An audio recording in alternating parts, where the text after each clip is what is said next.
हाय बच्चों, मैं चंदन सर स्वागत करता हूं अपने यूट्यूब चैनल वुमेन चंदन सिंगर में। आज मैं आपको पढ़ाने वाला हूं तुल्यांकी भार। इसे हम इंग्लिश में कहते हैं इक्विवेलेंट मास। तुल्यांकी भार को हम ई से डोनेट करते हैं। यहाँ पर देखिए ई लिखा है। तो तुल्यांकी भार को हम ई से प्रदर्शित करते हैं। तुल्यांकी भार हमारा 11th में आता है। तुल्यांकी भार उससे एग्जाम में इसका परिभाषा डिफिनीशन नहीं पूछा जाता है। तो हम यहाँ पर अलग अलग पदार्थों, अलग अलग कंपाउंडों का तुल्यांकी भार निकालना सीखेंगे। जैसे अम्ल का तुल्यांकी भार का कोई अलग सूत्र होता है, लवण का अलग होता है, क्षार का अलग होता है। तो सबसे पहले हम यहाँ पर देखेंगे तत्व का तुल्यांकी भार। हमारा हेडिंग है तत्व का। तो देखिए हम सबसे पहले हम देखेंगे यहाँ पर तत्व का तुल्यांकी भार, एलिमेंट का। तो तत्व का तुल्यांकी भार निकालने के लिए यहाँ पर एक मैंने बेसिक फार्मूला लिख रहा हूँ। देखिए बेसिक फार्मूला लिख रहा हूँ। तुल्यांकी भार को हम ई से लिखते हैं। तो तुल्यांकी भार ई बराबर होता है परमाणु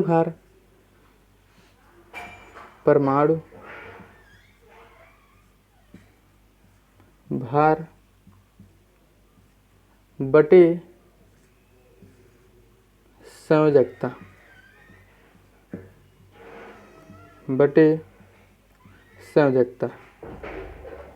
तो तत्व का तुल्यांकी भार हम इस फार्मूले से निकालेंगे। तुल्यांकी भार बराबर होता है परमाणु भार बटे संयोजकता। परमाणु भार को हम कहते हैं एटॉमिक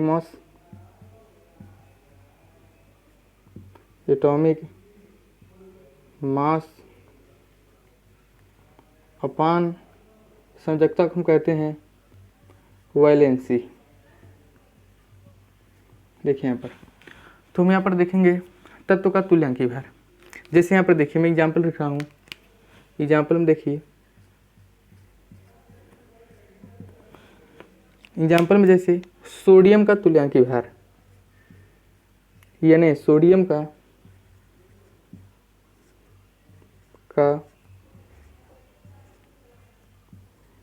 तुल्यांकी भार। तो एलिमेंट सोडियम हमारा एक परमाणु है। तो तत्व के लिए तुल्यांकी भार का सूत्र होता है परमाणु भार बटे संयोजकता। हम जानते हैं सोडियम का परमाणु भार होता है 23, एटॉमिक मास होता है 23। वैलेंसी संयोजकता हम जानते हैं कि सोडियम होता है 1। सोडियम हमारा आता है फर्स्ट ए ग्रुप में, हाइड्रोजन, लिथियम, सोडियम। तो ये हमारे फर्स्ट ए ग्रुप की संयोजकता वैलेंसी 1 होती है। तो यहाँ पर हो जाएगा सोडियम का एटॉमिक मास 23, वैलेंसी हो जाएगा 1। जब 1 से हम इसको भाग देंगे हमारा आ जाएगा 23। तो यहाँ पर हो गया सोडियम का तुल्यांकी भार 23। अगला नंबर देखिए, जैसे कैल्शियम का तुल्यांकी भार।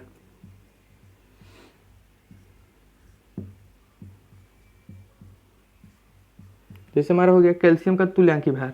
तो हम जानते हैं कैल्शियम का एटॉमिक मास परमाणु भार होता है 40। आपको कुछ कॉमन तत्व एलिमेंट का परमाणु भार याद होना चाहिए, और याद भी होगा। केमिस्ट्री में अगर ये नहीं आएगा, परमाणु भार नहीं आएगा, तुल्यांकी भार नहीं आएगा, तो आपको क्या आएगा? यही तो हमारा केमिस्ट्री चालू होता है। तो यहाँ पर देखिए कैल्शियम का हो जाएगा एटॉमिक मास 40 बटे, हम जानते हैं कैल्शियम की संयोजकता होती है 2। तो यहाँ पर हो जाएगी 2। अगर आप सोच रहे होंगे कि सर सोडियम की संयोजकता 1 होती है, कैल्शियम की 2 होती है, ये कैसे जानेंगे? तो इसका भी मैंने एक वीडियो डाल दिया है, जिस वीडियो का नाम है बेसिक केमिस्ट्री। आप उसे देख लेना, उसमें मैंने बताया है संयोजकता कैसे कैलकुलेट किया जाता है। तो यहाँ हो जाएगा कैल्शियम का एटॉमिक मास 40, और यहाँ पर हो जाएगा वैलेंसी इसका 2। कट के हो जाएगा 2 दूनी 4, 20। यहाँ पर 20 आ जाएगा। अब देखिए जैसे एल्यूमिनियम का तुल्यांकी भार। एल्यूमिनियम का तुल्यांकी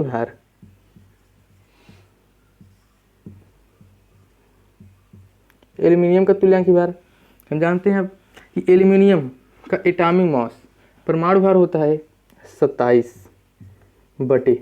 अब यहाँ पर क्या लिखा है? वैलेंसी सूत्र में है। तो हम जानते हैं वैलेंसी एल्यूमिनियम की वैलेंसी होती है 3। अब 3 इसका वजह कट जाएगा तो हमारे आ जाएगा 3 9 27, तो यहाँ पर हो गया। एल्युमिनियम का तुल्यांकी भार 9।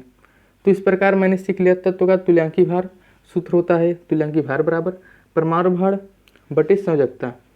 सोडियम का तुल्यांकी भार यहाँ पर लिखेंगे सोडियम का एटॉमिक मास बटे वैलेंसी। तुम्हारा 1 से भाग देंगे 23 आ जाएगा। कैल्शियम का हो जाएगा 40/2, कर ये 20 आ जाएगा। एल्युमिनियम का ऐसे ही हो जाएगा।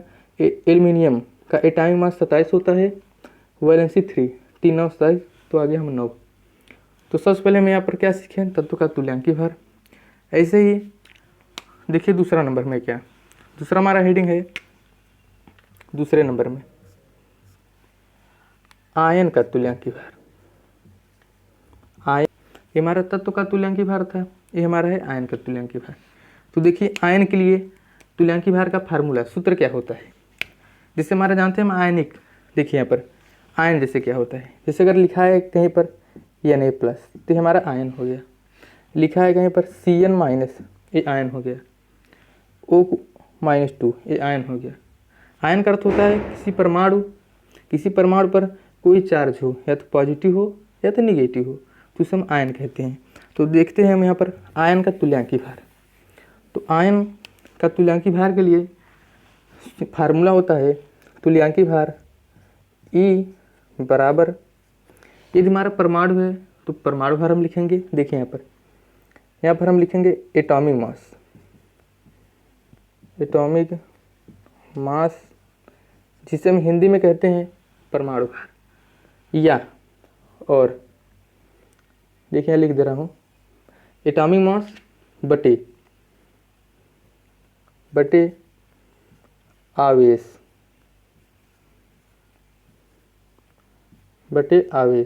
देखिए एटॉमिक मास बटे आवेश, या अगर एटम है तो एटॉमिक मास लिखेंगे, यदि अणु है मॉलिक्यूल है तो हम मॉलिक्यूलर मास लिखेंगे। तो यहाँ पर लिख दे रहा हूँ मैं बराबर मॉलिक्यूलर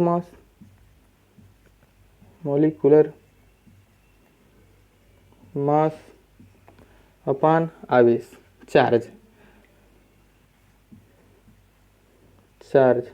ये भी आवेश है, इसे भी लिख दे रहा हूँ मैं चार्ज। एटॉमिक मास बटे चार्ज अपान चार्ज, परमाणु भार बटे आवेश। यहाँ पर हो गया अणु भार बटे आवेश। यदि हमारा परमाणु है तो हम परमाणु भार लिखेंगे, यदि हमारा अणु है तो हम अणु भार लिखेंगे। बटे में क्या लिखेंगे, आवेश, चार्ज। जैसे देखिए यहाँ पर, जैसे देखिए पूछ लिया जाए अगर आपसे कि Na+ का तुल्यांकी भार,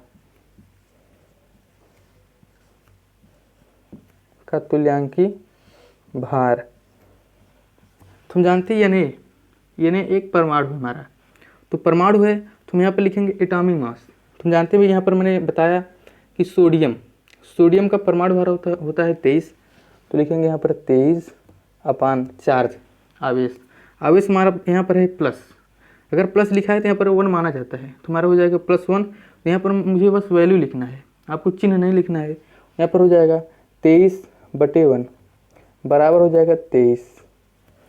ऐसे ही जैसे यहाँ पर देखिए Ca+2 कैल्शियम है, Ca+2 का तुल्यांकी भार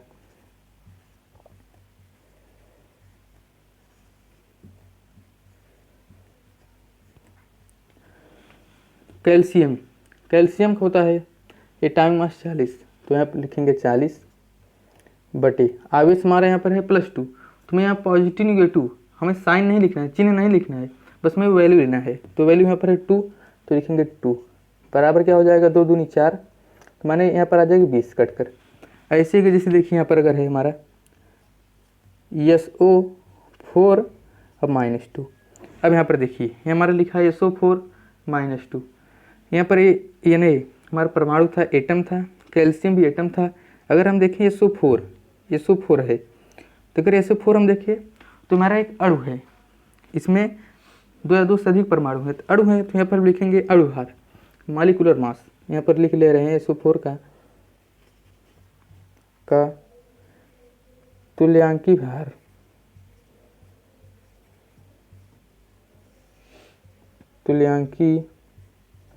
भार बराबर, अब यहाँ आप लिखेंगे इसका मॉलिक्यूलर मास, क्योंकि ये अणु है तो अणुभार। देखिए हम अणुभार कैसे कैलकुलेट करते हैं, जैसे हम जानते हैं सल्फर, जैसे यहाँ पर देखिए मैं लिख रहा हूँ, यहीं पर देखिए सल्फर, हम जानते हैं सल्फर का परमाणु भार कितना होता है 32 प्लस लिखेंगे। ऑक्सीजन का परमाणु भार कितना होता है 16, तो लिखेंगे 16।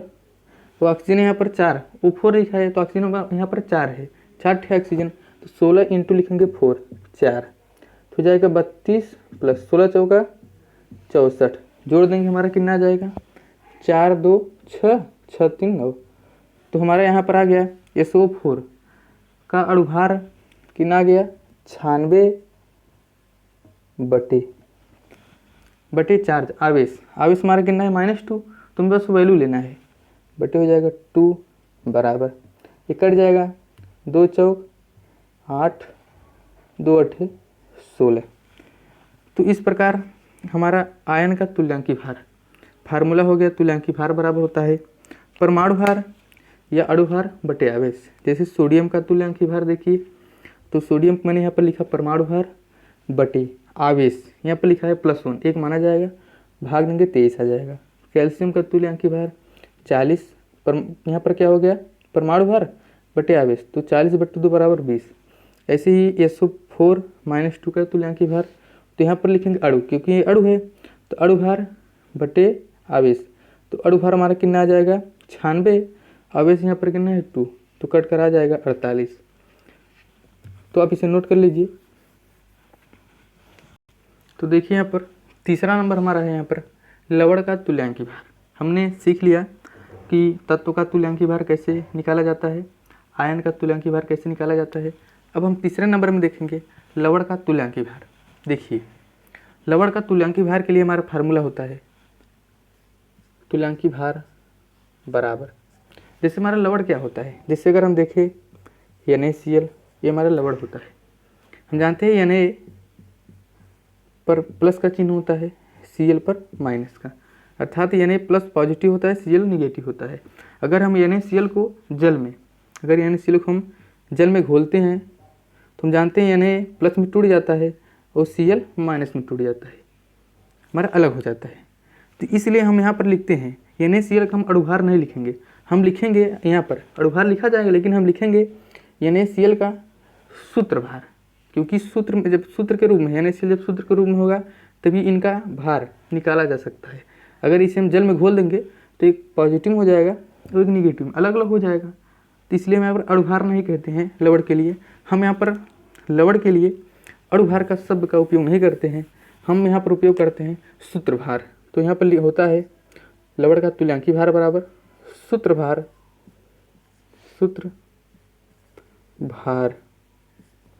बटे धनायनों की संख्या, या पर यहाँ पर लिख देते हैं हम धनावेशों की संख्या, धनावेशों की संख्या, धनावेशों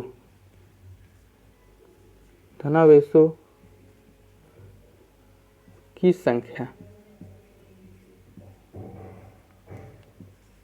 या आप धनायन लिखिए या आप धनावेश, माने धनावेश लिखिए या धनायन लिखिए। तुम्हारा यहाँ होता है लवण का तुल्यांकी भार के लिए सूत्रभार बटे धनावेशों की संख्या। जैसे यहाँ पर देखिए समझिए, जैसे अगर मैं एग्जाम्पल यहाँ पर लिखूँ, देखिए मैं यहाँ पर लिख रहा हूँ एग्जाम्पल,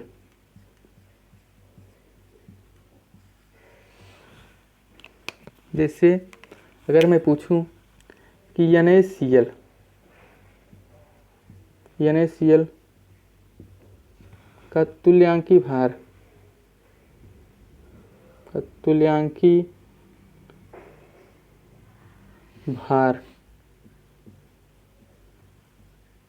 बराबर, तो यहाँ पर लिखा है सूत्रभार।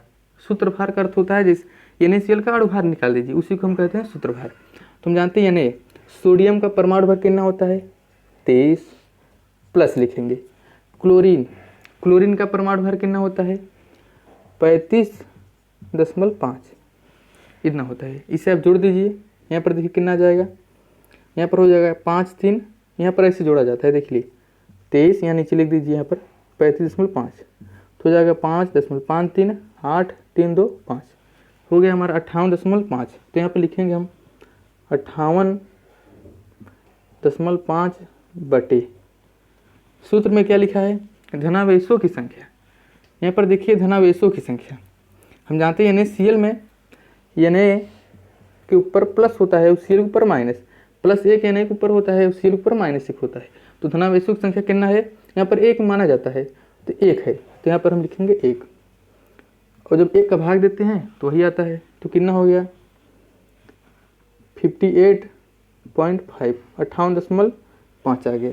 जैसे और देखेंगे एग्जाम्पल, जैसे अगर आपसे मैंने पूछा जैसे कि Na2SO4 Na2SO4 का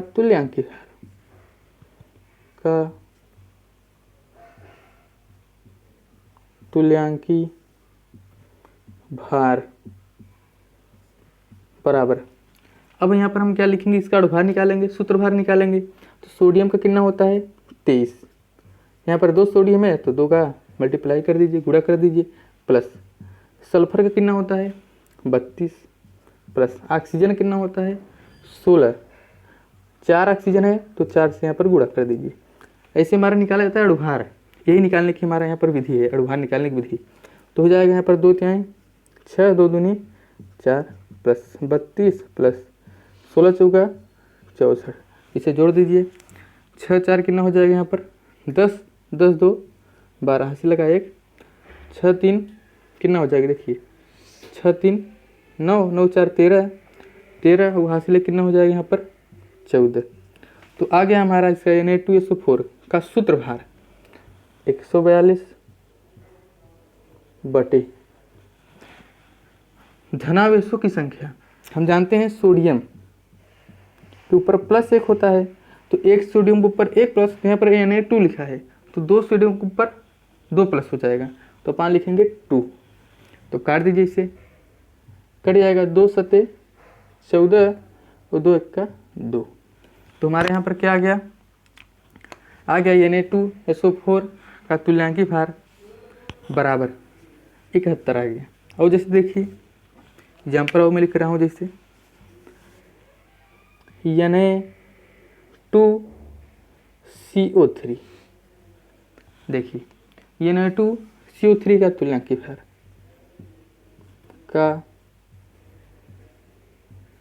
तुल्यांकी भार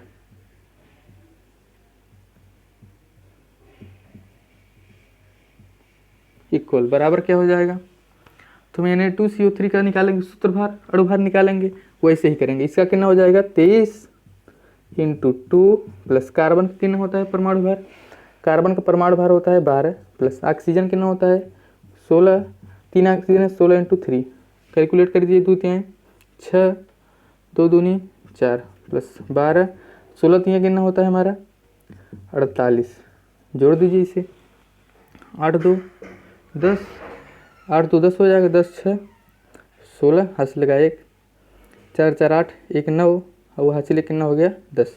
तुम्हारा कितना आ गया यहाँ पर 106 बटे, यहाँ पर भी देखिए अगर हम 1 सोडियम के ऊपर +1 होता है, तो Na2 2 सोडियम है तो 2 प्लस हो जाएगा, तो पान लिखा जाएगा 2, काट दीजिए इसे, 2 पंचे 10, 2 तिहाई 6, तो आ गया 53, ये हमारा निकल गया Na2CO3 का तुल्यांकी भार।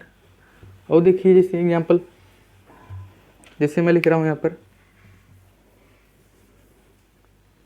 NaHCO3 लिखा हूँ यहाँ पर मैंने, NaHCO3 का तुल्यांकी भार